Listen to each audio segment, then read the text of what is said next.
Hello and welcome to the Superhero Hub. I'm Sam, I'm Matt. and today we're going to be reviewing Legend of Tomorrow.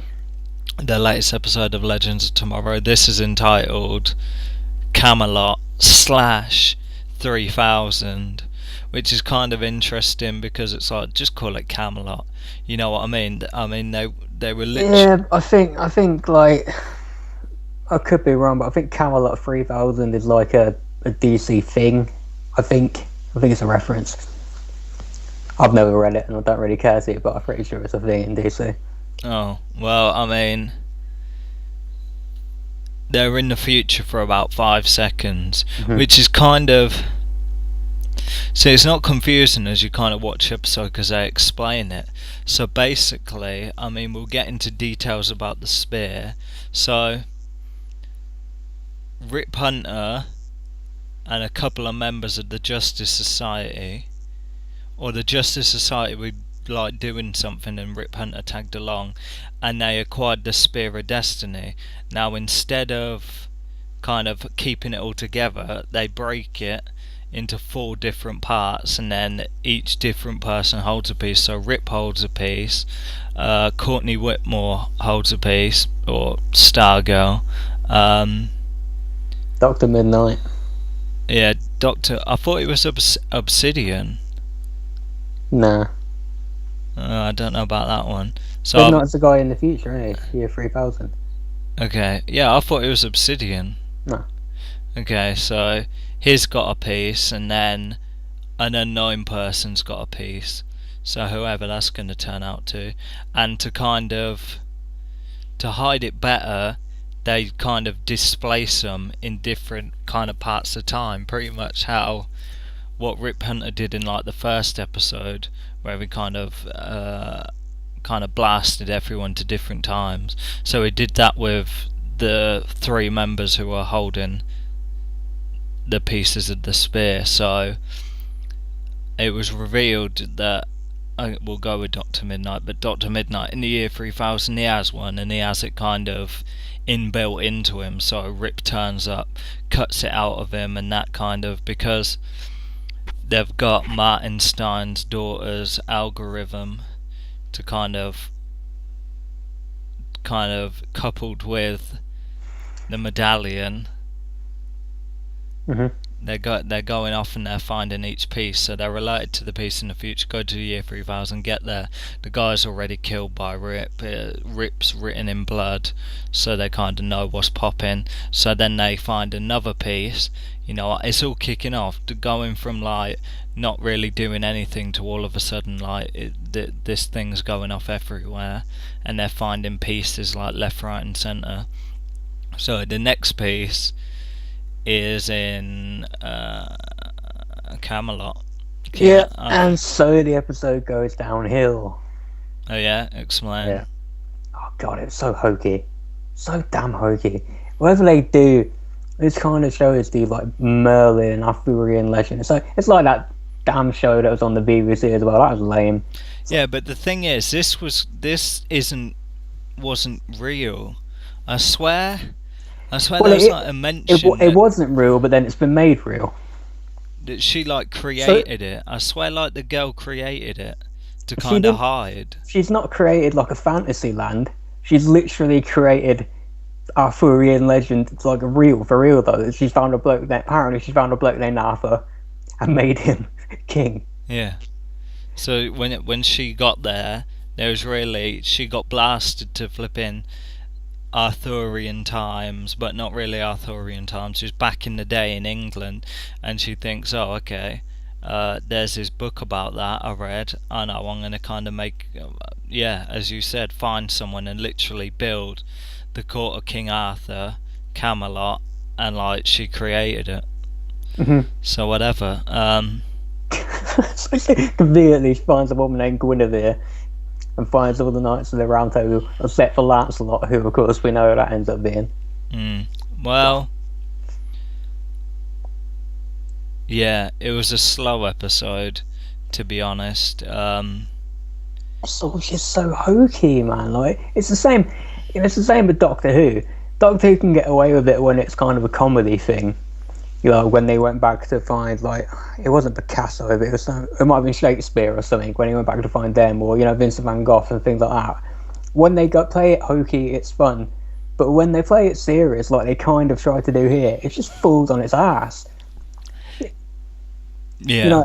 And they've repeated the storyline they've done over and over and over again, which is Sara goes back to an ancient time and finds a woman and aspires her to rise up. And look, that's a fine story. I don't mind them doing it, but I do mind them doing it over and over and over again. Every damn time it seems like they go to the past, they do the same damn story. And she just happens to hit on the woman. Of course. Which is fine. Get laid, rock on. But for Christ's sake, don't repeat the same damn thing I've seen so many times. Which also fails on its ass, because I'm sorry, that woman is not inspiring at all. When she was sitting on that horse giving that big speech, I'm like, if I'm one of those dudes, I'm running the other way. I ain't following orders from her. Is probably the weakest episode so far. You got Martin Stein as well. He stole something from Dr. Midnight's lab, which is a kind of mind control thingy. See, that's why I was thinking it was Obsidian, because that's kind of his ability. Obsidian's got the ability to kind of telepathically link to someone and make them go insane and stuff like that. So that's why I was thinking it was Obsidian. It was Midnight. I could be wrong. I think Obsidian might have been the guy that died. What, when? Do you remember a member of the society died? Yeah, that was Rex Tyler. Reverse Flash killed him. Well, That's it's like it's not Obsidian, so I don't know where he is. Maybe he's the other one, but I don't know. So Martin Stein stole a piece, and it was pure plot device, because it just so happened that's what they needed, because Damien Dark's bumming about. He's like the Dark Knight. By the way, Damien Dark's there. Malcolm like, if you're gonna have someone called Merlin in the show, surely you make it Merlin.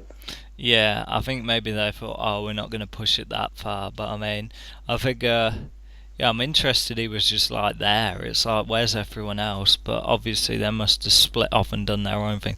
Maybe next episode it would just be Merlin, and then the episode after that it would just be Thorn or whatever. Or it's just a random thing. So you got Rip Hunt, like, they're making ultimatums. I don't see why they don't just, because they've kind of got them in Camelot, and then Damien Dark's like, bring me the piece of the spear by noon or we're going to sack the city.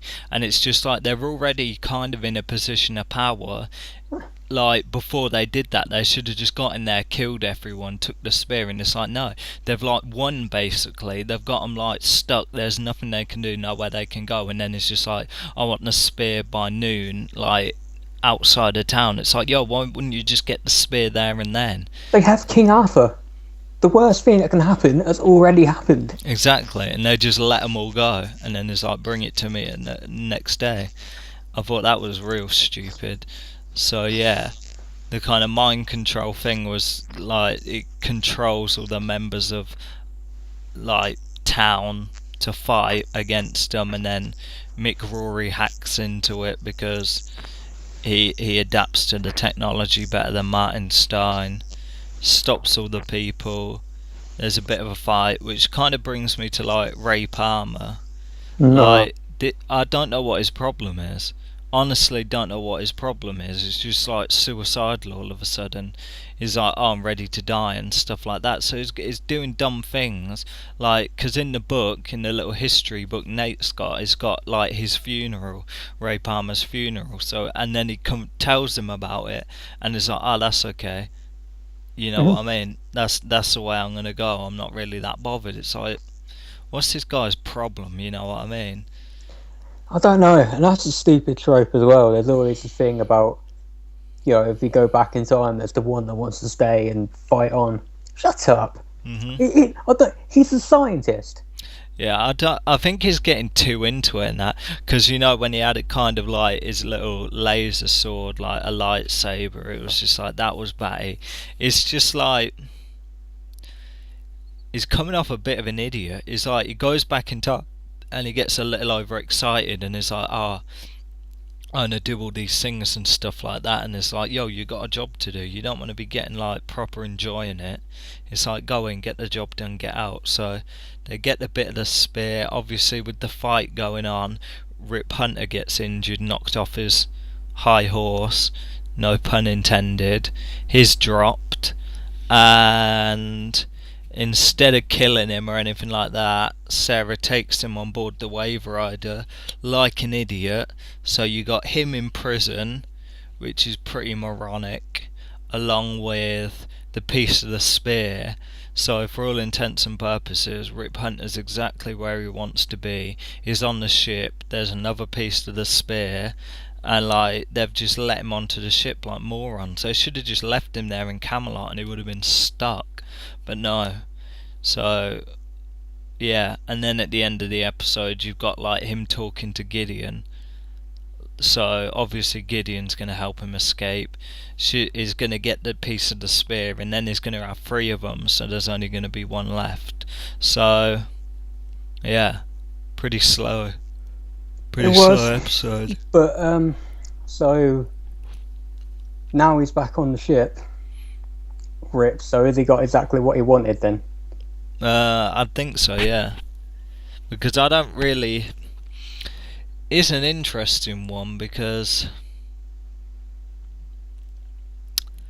I don't really know how to put it. Because it's just I think it's like, if you split the team up into 2s, it's kind of his with Thorn, and then you've got Malcolm and Damien Dark. So I think in the end, them 2 are going to end up screwing over the other 2.